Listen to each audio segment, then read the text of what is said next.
যখন সময় নিজেরই তৈরি নিয়ম ভেঙে দেবে, যখন মানব সভ্যতা ধ্বংসের মুখে চলে আসবে, যখন অন্যায় অধর্ম এতটাই বেড়ে যাবে যে সত্য ও ধর্মের নাম উচ্চারণ করলে বিনাশ ঘটবে, তখনই জন্ম নেবেন তিনি, শ্রীবিষ্ণুর দশম তথা অন্তিম অবতার কল্কি, কলির বিনাশক।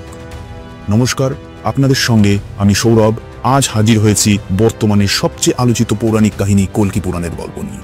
যদিও একে শুধু গল্প বললে ভুল হবে। কলিযুগের পতন সমাজ রাজনীতির এক ভয়ঙ্কর ভবিষ্যৎবাণী, যা আমাদের সকলকে ভাবিয়ে তুলেছে।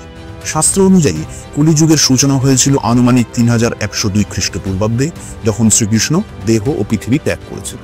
বলা হয় সেই থেকে 4,32,000 বছর পর্যন্ত কলিযুগের সময়সীমা।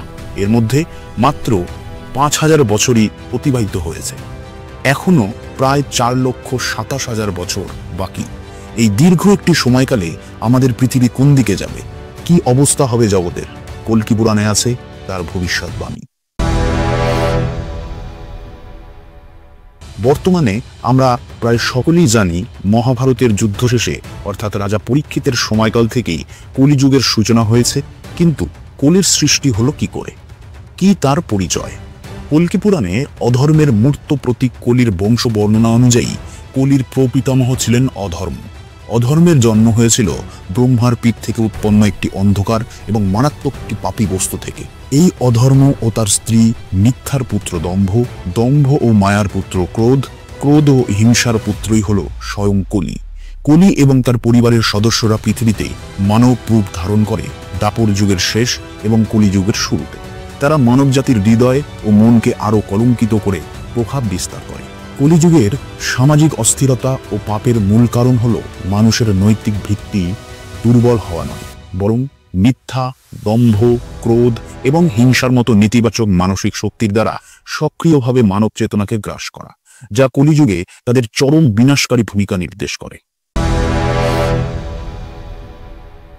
কলি শব্দের অর্থই হল সংঘর্ষ, বিভেদ এবং পাপের প্রাধান্য। শাস্ত্রে বলা হয়েছে কলিযুগে মানবিকতা, ন্যায়নীতি, সততা সবই ধীরে ধীরে লুপ্ত হয়ে যাবে। মানুষ লোভ, হিংসা, প্রতারণা আর স্বার্থের দাস হয়ে উঠবে। ধর্মীয় আচরণ থাকবে কিন্তু অন্তরে থাকবে না ভক্তি। যজ্ঞ, রীতি, আচার সব বিলুপ্ত হয়ে যাবে। শ্রীমদ্ ভাগবত পুরাণে বলা আছে, এমন এক সময় আসবে যখন সম্মানিত গৃহে ঈশ্বর আলোচনা পর্যন্ত থাকবে না, অর্থাৎ সমাজ একদম আধ্যাত্মিকভাবে দেউলিয়া হয়ে যাবে। কলিযুগের অন্ধকার শুধু ব্যক্তিগত নয়, পুরো রাষ্ট্র ব্যবস্থাই ভেঙে পড়বে। রাজারাই লুটেরা হয়ে উঠবে, ধর্মপ্রাণ মানুষকে অত্যাচার করবে, শোষণ করবে।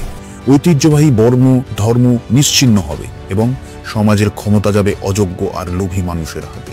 এই সময়ই প্রকৃতির দিক থেকে ধেয়ে আসবে ধ্বংস, ভূমিকম্প, দুর্ভিক্ষ, মহামারী, বন্যা, যুদ্ধ, আর এই সব মিলিয়েই শুরু হবে মহাপ্রলয়, যা কল্কি অবতারের আবির্ভাবের পথ প্রস্তুত করবে।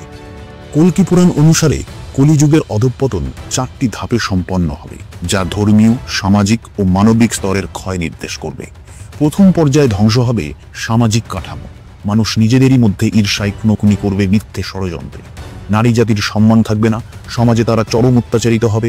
কাম, মদ, মোহতে দিশেহারা হয়ে পড়বে মানব সমাজ এবং মানুষ নিজ নিজ ধর্মের পথ থেকে বিচ্যুত হবে। ধর্ম শুধু একটি শব্দ হয়ে থেকে যাবে। দ্বিতীয় ও তৃতীয় পর্যায়ে মানুষ সম্পূর্ণরূপে ঈশ্বরের নাম ভুলে যাবে এবং দেবদেবীদের উদ্দেশ্যে আর কোনো যজ্ঞ বা ধর্মীয় আচার পালন করবে না। ভক্তি বলতে কোনো অনুভূতি থাকবে না মানুষের মনে। এর ফলে আধ্যাত্মিক সংযোগ ছিন্ন হয়ে সমাজে অনৈতিকতা, অবিশ্বাস, ষড়যন্ত্রে ভরে যাবে। মানুষ টেকনোলজি আবিষ্কারের নেশায় নিজেকেই ঈশ্বর বলে মনে করবে। ফলে মানুষের চাইতে যন্ত্র বা রোবটের মূল্য হবে বেশি। যে যত অন্যায়, অধর্ম ও পাপ করবে, সে তত ধনী ও ক্ষমতাশালী হতে থাকবে। গরিব আরো গরিব হতে থাকবে। আর চতুর্থ পর্যায়ে অর্থাৎ অন্তিম মুহূর্তে পৃথিবীর বুকে নেমে আসবে চরম বর্বরতা। মানবতা বলতে আর কিছুই থাকবে না। এই সময়ে স্বজাতি ভক্ষণ প্রথা সারা বিশ্বে প্রচলিত হবে, যা মানুষকে পশুর স্তরে নামিয়ে আনবে।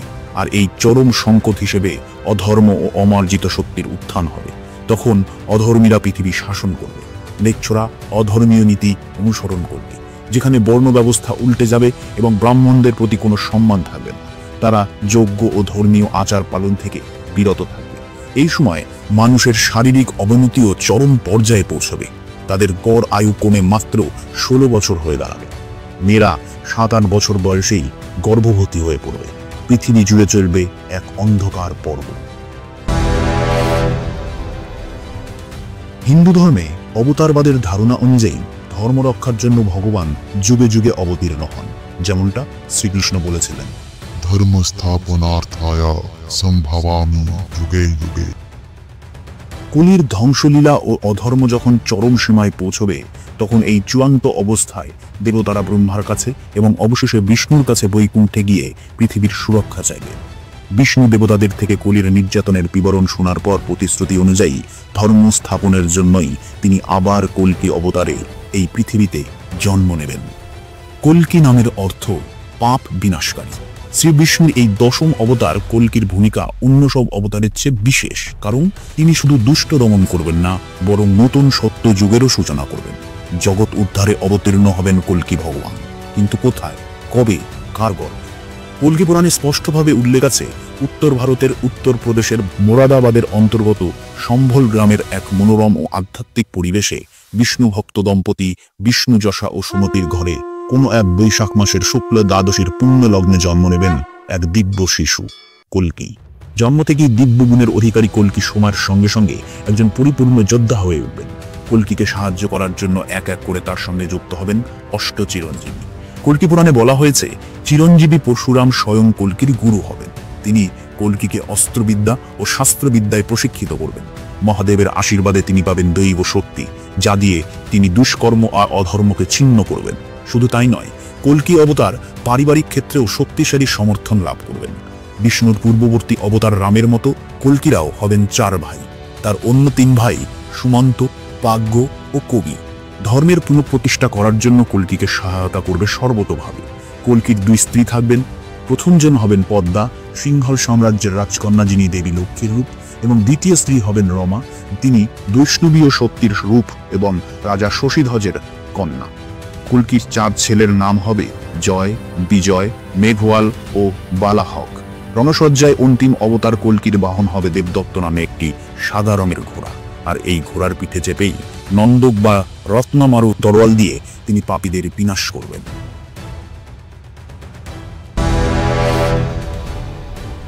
ভগবান কল্কির অভিযান শুরু হয় কিকটপুরে শূন্যবাদীদের বিরুদ্ধে যুদ্ধ ঘোষণা করে। এই শূন্যবাদীরা ছিল আদর্শগত শত্রু, যারা ভুল পথে পরিচালিত করে মানুষদের বিপদে এনেছে। এরপর কল্কি এবং দেবতাদের মধ্যে স্বয়ং কলির বিরুদ্ধে একটি চূড়ান্ত যুদ্ধ সংগঠিত হবে। তবে এই যুদ্ধ সহজ হবে না, কারণ কলির 2 সেনাপতি কোক এবং বিকোক ব্রহ্মার আশীর্বাদ পেয়েছিলেন যে 2 ভাইকে একই সঙ্গে একই অস্ত্র দিয়ে বধ না করলে তাদের মৃত্যু হবে না। ব্রহ্মার পরামর্শে কল্কির হাতে নিহত হবেন তারা, এবং তারপর কলির পালা। নন্দক তরোয়ালের এক আঘাতে কলি ধরাশায়ী হয়ে পড়বে। পুনরায় পৃথিবীতে স্থাপিত হবে সত্যযুগ। কিন্তু আধুনিক কিছু জ্যোতিষবিদ্যা বলছে 2027 সালই নাকি কলিযুগের শেষের শুরু। কিন্তু কেন? কারণ মানুষের আচরণ, দুর্নীতি, যুদ্ধ, ভোগ, নৈতিক পতন সবই যেন শাস্ত্রের শেষ দিনের চিত্রকে বাস্তব করে তুলছে। এই বৈপরীত্যেই আজকের মানুষের মনে প্রশ্ন জাগাচ্ছে, আমরা কি সত্যি শেষ সীমায় পৌঁছে গেছি? কিছু পণ্ডিত বলেন, কল্কির আগমন শুধু একটি ব্যক্তির জন্ম নয়, বরং মানুষের অন্তরে ধর্মের জাগরণ। আবার অনেকেই বিশ্বাস করেন, যেমনটি পুরাণে লেখা আছে তেমনভাবেই কল্কির শারীরিক আবির্ভাব ঘটবে।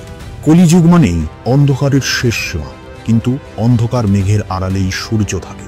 কল্কি অবতার সেই সূর্য, যিনি অধর্মের মেঘ মুছে দিয়ে আনবেন সত্য ও ধর্মের আলো, এবং শুরু হবে নতুন সত্যযুগ। মানুষ আবার দীর্ঘজীবী হবে, শান্তিতে থাকবে, সমাজ ফিরে পাবে ন্যায়, নীতি ও আধ্যাত্মিক শক্তি। সেদিন হয়তো আমরা কেউই থাকবো না, কিন্তু আমাদের বিশ্বাস অটুট থেকে যাবে। আর এই কারণেই পুরাণ অনুযায়ী কল্কি হলেন একমাত্র অবতার যার জন্মের আগেই তার জন্মদিবস অর্থাৎ কল্কি জয়ন্তী পালিত হয়। তিনি কেবল ধ্বংসের প্রতীক নন, তিনি পুনর্জন্মের আগাম বার্তা, নতুন বিশ্বের সূচনা। পুরাণবিদেরা বলেন, কল্কি কোনো অবতার নয়, তিনি আসলে একটি চেতনা। যখন প্রত্যেকটি মানুষ তার অন্তরের লোভ লালসাকে ধ্বংস করবে, সেই মুহূর্তেই সে নিজের মধ্যে কল্কিকে জাগরিত করবে। তাই আমাদের মনে হয় এই অন্ধকার কলিযুগের অবসান বাইরে থেকে নয়, বরং আমাদের অন্তরের ভেতর থেকেই শুরু হবে। কলিযুগের বিনাশ তখনই হবে যখন মানুষ তার অন্তরের সমস্ত লোভ, মায়া, মোহ, লালসা, হিংসা সমস্ত ত্যাগ করবে। আসলে কল্কি আমাদের মধ্যেই আছেন, আমাদের শুধু তাকে চেনা বাকি। ভিডিওটি যদি আপনাকে নতুন দৃষ্টিভঙ্গি দেয় তাহলে ভিডিওটি লাইক করবেন, শেয়ার করে প্রিয়জনদের জানাবেন অবশ্যই। আর কমেন্ট ও সাবস্ক্রাইব করতে কিন্তু একদম ভুলবেন না, কারণ পুরাণের অমূল্য জ্ঞান আপনাদের সঙ্গে আমরা এভাবেই আগামীতে ভাগ করে নেব। এরকমই আরও ইন্টারেস্টিং গল্পগুলো দেখতে আমাদের ডিসক্রিপশন বক্সের নিচে লিঙ্ক দেওয়া থাকবে, আমরা সেখান থেকে সেই লিঙ্কে ক্লিক করে আমাদের পূর্বের ভিডিওগুলি দেখে নিতে পারেন। আশা করি আপনাদের সেগুলো ভালো লাগবে। সনাতন জ্ঞানের আরও অজানা, অদ্ভুত, গভীর এবং সত্য কাহিনী নিয়ে পরবর্তী ভিডিওতে আবার দেখা হবে। পরমেশ্বর আপনার মঙ্গল করুন। ধন্যবাদ।